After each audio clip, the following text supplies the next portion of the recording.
Hello, everybody. Well, have you ever divided your costs by 10? Well, sorry.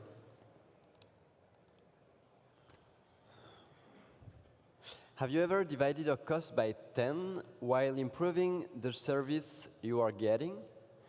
Well, it's not something very common for me. It's not even something I try to achieve.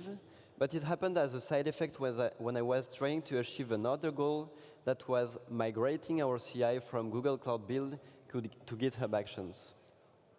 My name is Titouan Thibaud. I'm an Android engineer at Innovorder. And in the next 20 minutes, I will tell you my experience migrating our CI to GitHub Actions. I will tell you the challenges I faced and how I solved them. And we will see a little how we improved the CI after that. So to start with a little bit of context, we had the CI on Google Cloud Build when I arrived at Innovorder in September last year. It worked, but it was built on top of several complicated Docker images. It was hard to maintain and customize, and there was a big lack of documentation, mainly because the people that built in the first place this CI had left the company and there was no documentation. So we decided to migrate to GitHub Actions. We could have used another platform, for example, Bitride, that I already knew. But our web team already used GitHub Actions, so we decided to unify the work and share knowledge. So it was quite a straightforward decision. So before implementing our CI, I decided to analyze it happens the same thing as with manual Vivo. OK. So I started by analyzing the current CI. So we can separate the steps that already existed in 4 big steps. First, build the APK and check if the build passes. Run the tests, in our case, mainly unit tests. Deploy, for example, in Google Play Store. And then notify, in our case, sending a Slack notification. A few core concepts of GitHub Action before we start. We have a job that is a series of steps that will run sequentially. A step can be a bash command, for example, or it can be an action. An action is actually a custom GitHub application that can perform a complex task. And it's a way to factorize your code, for example, and makes it easy to separate complex tasks, and you can use an action from the community, from GitHub, or you can also define your own actions. And you have a runner. So a runner is, you can see it as a VM that will run your job. You have the GitHub runners that you don't have to maintain, and you can also have your own runners if you want, that you can host, but you have to maintain them. So let's get started. Let's see our first step. So first, you have to check out the code. If you have already used another platform for your CI, maybe it was difficult, maybe not. With GitHub Actions, it's very easy. We just use this action checkout. So this is how we use an action. You use the keyboard uses and then the name of the action. And that's it. Our code is checked out. In our case, we use Java 11, so we need to set it up. So another action, also from GitHub, set up Java, and we pass an argument here, the Java version. So you can see here how to pass parameters to an action. And starting from now, you can consider that you can use Java 11 for the next steps. So now we need to run our tests and build our APK. For that, we use another action. So this is the first action we use that is not built by GitHub. It's from Gradle. So here we pass another, well, we pass arguments. You can see that we test and we build a dev and pre-prod release. And we can see also that there is another parameter here. You can pass environment variables. In this case, it is a way to get nice outputs in the report. But you can pass any kind of environment variable here. And, well, we run the test, but we have to get the result for that to be useful. So we can do that with the upload artifact action.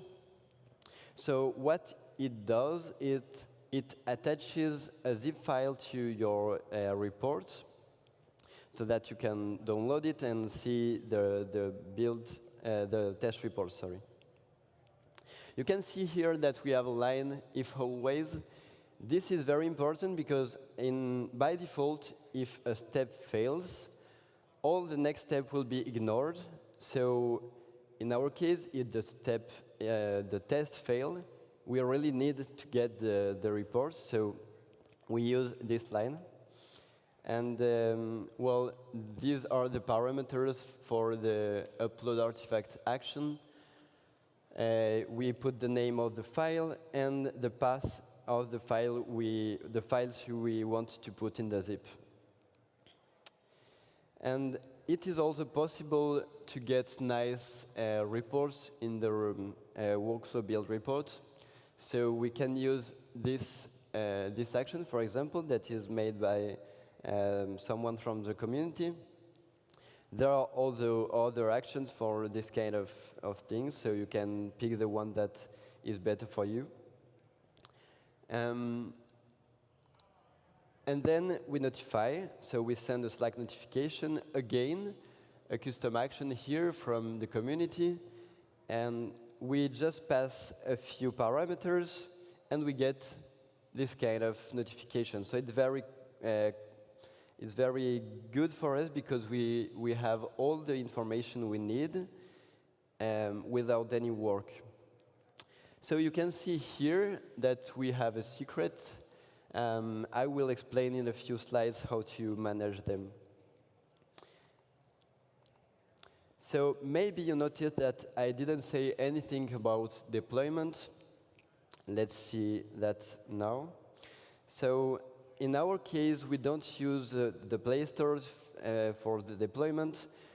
We use App Center, that is a platform from Microsoft, to deploy our APKs for the QA team. The App Center CLI needs to be installed with NPM, so we need to install Node and NPM first. So we do that with this action here. We can pass the version we need to use as the parameter. We can pass a few cache parameters. And then, well, Node is installed. We can use NPM to install the CLI. And then we can use the CLI itself to upload the release. So again, here we have a secret for the token.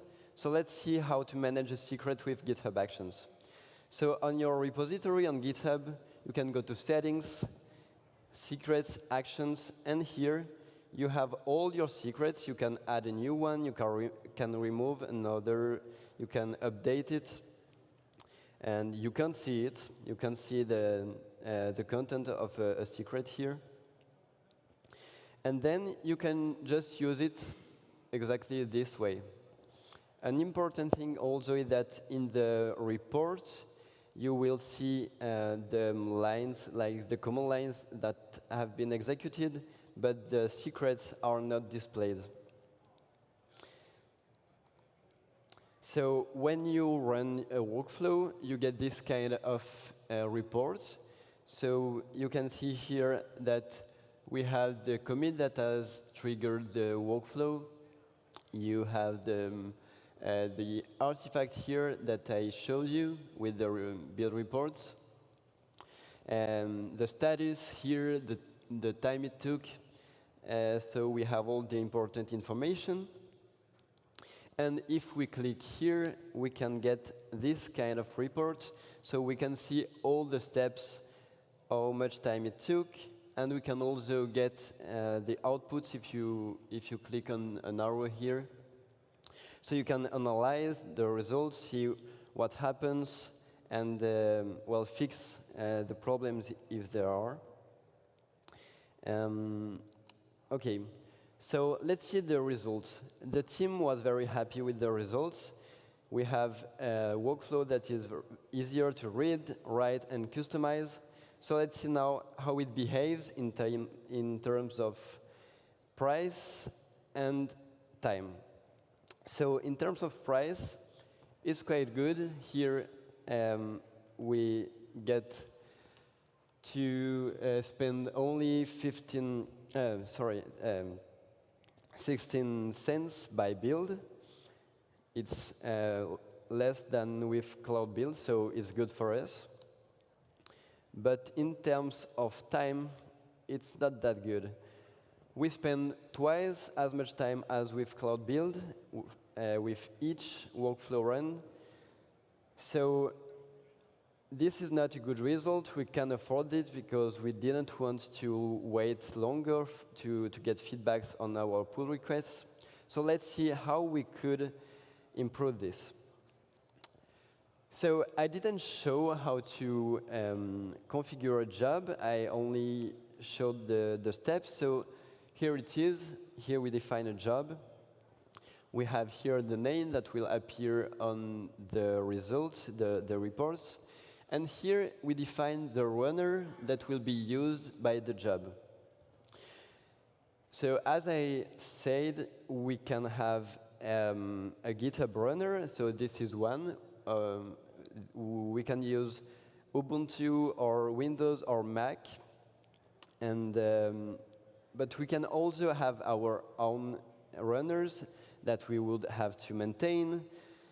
So it was not exactly something I wanted because I really wanted to have a workflow that would be easy to maintain for us. So I tried to find a provider that could provide other runners that would be more customizable. So I found this one, BuildJet. They provide a few different configurations. So you can use the one that is more adapted to your needs. So after checking the security information and everything, I decided to try it. So how do we try it? Well, first we create an account. We put all our information for payment and everything. And then all we have to do is change this line here from Ubuntu latest to the name of the runner we want to use. So it's very easy and there is no risk using it because if, for example, the company stops maintaining their runners, we just go back to the GitHub runners and our CI keeps working. It will take more time than what we wanted, but it will work. So let's see how it behaves. Well, we have an 8-minute workflow run, so it's better than what we had with Cloud Build. Okay, big success. In terms of pricing, it's also very good. We spend less money than with GitHub runners. So perfect, we achieved all our goals. Now let's see if we can improve a little bit our flows. So first things, I discovered that the upload artifact step used something like 15 seconds to upload a few kilobytes of build reports. It's not that good. It's only a few kilobytes. Why 15 seconds, sorry. So I discovered that it is not very good for zipping files. It takes more time than it should. So I decided to zip myself with this line here, this command line. So I create the zip file, and then I only upload the zip file with this. And now both steps together take 1 second. So it's a way to speed up our build with a very easy configuration. Another thing that happened was, well, in December, App Center started to be very unstable. And the way the CLI works is that if it doesn't get an answer from the backend, it keeps waiting and waiting and waiting for 6 hours in our case, in one build. But still, it's not normal that one step that should take a few seconds take, well, 6 hours. So we want to put a protection for that. So in our case, as I said, it takes in a normal case a few seconds, so we can put here a timeout of 1 minute. In our case, it's a CI, so we can afford losing an APK on App Center and launch the build again if we need to. So we put this protection, and now it can't happen anymore. We can also put a timeout on the job itself. It can be interesting because, well, in the same way that we didn't know we could have the problem with the App Center CLI, we can face the same kind of problem with another step in the future. So with this timeout, we are protected from that. As I said, a workflow takes something like 10 minutes. So 30 minutes, it's quite good. Another thing that we can do is, well, challenge the dimension of the runner we are using. So I said I decided to use this one, the 8 vCPU, but there was no specific reason to do that. I tried it, it worked well, but, well, maybe the 4 vCPU is good enough. So I tried it. Again, I just changed one line on the job description. And, well, it took the same time, so we could just use this one and stop using this one. With the 2 vCPU runner, it took longer, so we stick with this one. As a result, we spend only 6 cents by build. We divided our cost by 10. So that's it. Well, I hope that I convinced you that it's very easy to set up a CI using GitHub Actions. As an Android developer, you don't need any knowledge of DevOps or release engineering to do that. I also invite you to challenge the resources you are using. Am I using a machine that is bigger than what I really need? Are there some steps that use a lot of time and they shouldn't? That's it. So you can find me on Twitter, on the Kotlin Long Slack if you want more information. If you have questions, I'm here also. And I published a blog post in February. There is all the information I put here. So if you want to find the steps I use or will have more information, you can check it out here. Thank you very much.